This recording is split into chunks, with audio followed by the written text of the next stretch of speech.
Ya, Assalamualaikum warahmatullahi wabarakatuh. Perkenalkan kami dari kelompok 4 untuk pengerjaan tugas proyek akhir UAS IMK dengan saya, Fisda Kota Alexander dengan 3 digit NIM terakhir 149. Lalu ada Gianka dengan 3 digit NIM terakhir 396. Lalu yang terakhir ada Ahmad Faiz dengan 3 digit NIM terakhir 167. Lanjut.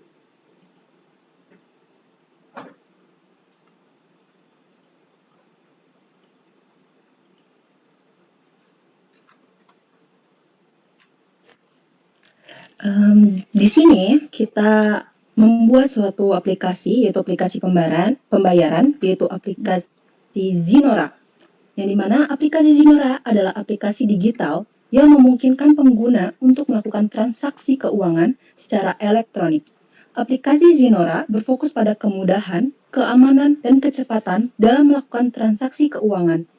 Aplikasi ini memungkinkan pengguna untuk melakukan pembayaran transfer uang, pembelian produk, atau pembayaran tagihan secara digital tanpa perlu menggunakan uang tunai. Dengan aplikasi ini, pengguna dapat melakukan berbagai macam pembayaran, seperti pembayaran barang atau jasa, lalu ada transfer uang, lalu ada pembayaran tagihan, ada isi ulang saldo, lalu ada pembayaran QR Code.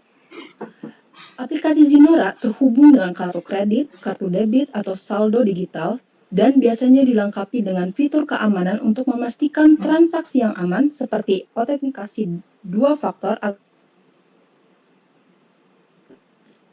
Di sini kita juga mempunyai target, yaitu target penggunanya itu ada pengguna individu, yang dimana mulai dari pelajar, pekerja, hingga keluarga yang mencari cara praktis untuk mengelola keuangan sehari-hari. Lalu ada pengusaha kecil dan menengah untuk mempermudah transaksi bisnis, menerima pembayaran, atau pengelolaan keuangan usaha mereka. Lalu ada penggunaan yang mengutamakan kenyamanan digital, yaitu masyarakat yang lebih suka melakukan transaksi secara online, terutama yang sudah akrab dengan teknologi. Lalu ada generasi muda yang lebih cenderung menggunakan teknologi digital dalam kehidupan sehari-hari, seperti untuk membeli barang, membayar transportasi, atau mengirim uang. Secara keseluruhan, aplikasi Zinora menargetkan siapa saja yang ingin mempermudah transaksi keuangan dengan fokus pada kenyamanan, kecepatan, dan aksesibilitas. Next. Oke, lanjut. Berikutnya ini ada demonstrasi dari prototipenya sendiri. Kurang lebih aplikasi landing page awalnya seperti ini. Kita bisa register, kita bisa register dulu.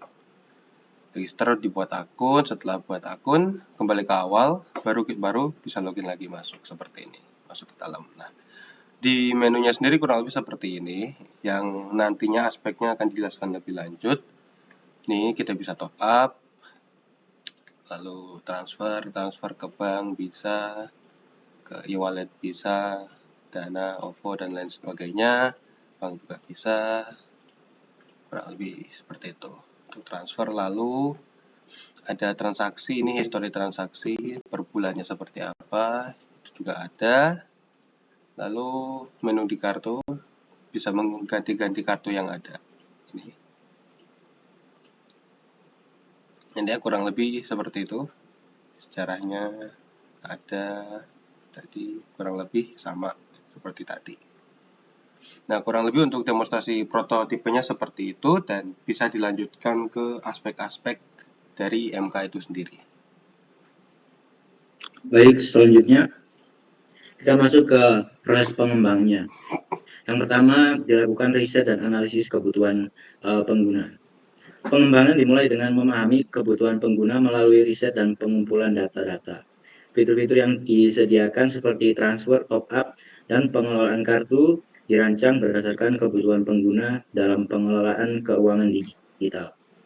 Lalu yang kedua adalah perancangan wireframe dan mock-up-nya.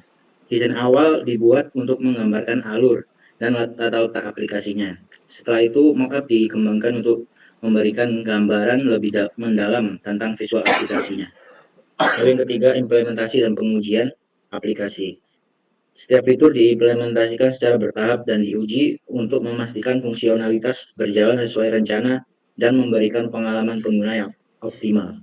Lalu yang terakhir adalah iterasi dan penyempurnaan. Feedback dari pengguna dibutuhkan untuk menyempurnakan desain dan fungsi, sehingga aplikasi lebih intuitif dan memenuhi ekspektasi pengguna. Lalu prinsip desain yang diterapkan adalah yang pertama, feedback. Sistem memberikan umpan balik visual yang jelas, seperti perubahan warna atau icon setelah interaksi, memastikan pengguna tahu tindakan mereka telah diproses. Contohnya seperti konfirmasi setelah transfer atau pemberitahuan berhasil saat top up. Lalu yang kedua, keterbacaan. Penggunaan font yang sederhana dan ukuran teks yang cukup besar memastikan informasi mudah untuk dibaca. Lalu kontras warna antar teks dan latar belakang mendukung keterbacaan, terutama pada elemen penting seperti jumlah saldo. Lalu yang ketiga, estetika. Desain menggunakan warna-warna netral dan palet yang konsisten untuk menciptakan tampilan profesional dan modern. Elemen-elemen visual dirancang minimalis namun informatif, sehingga tidak membingungkan pengguna.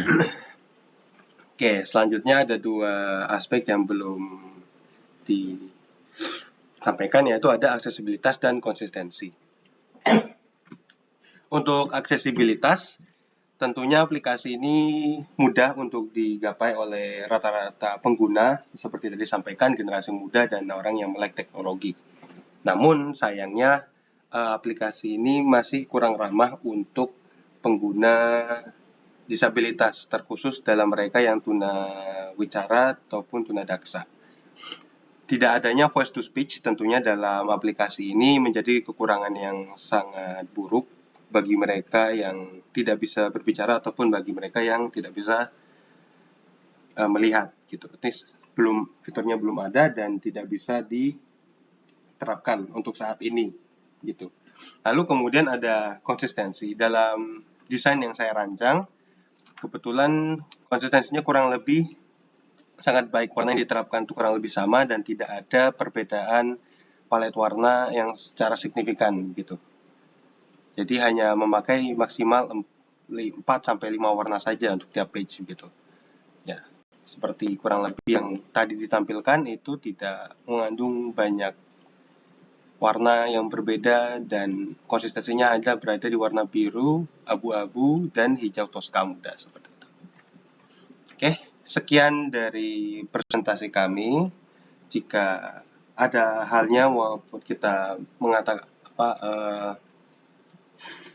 menyampaikan hal yang buruk atau tidak baik, sekiranya mohon maaf. Terima kasih dan selamat pagi.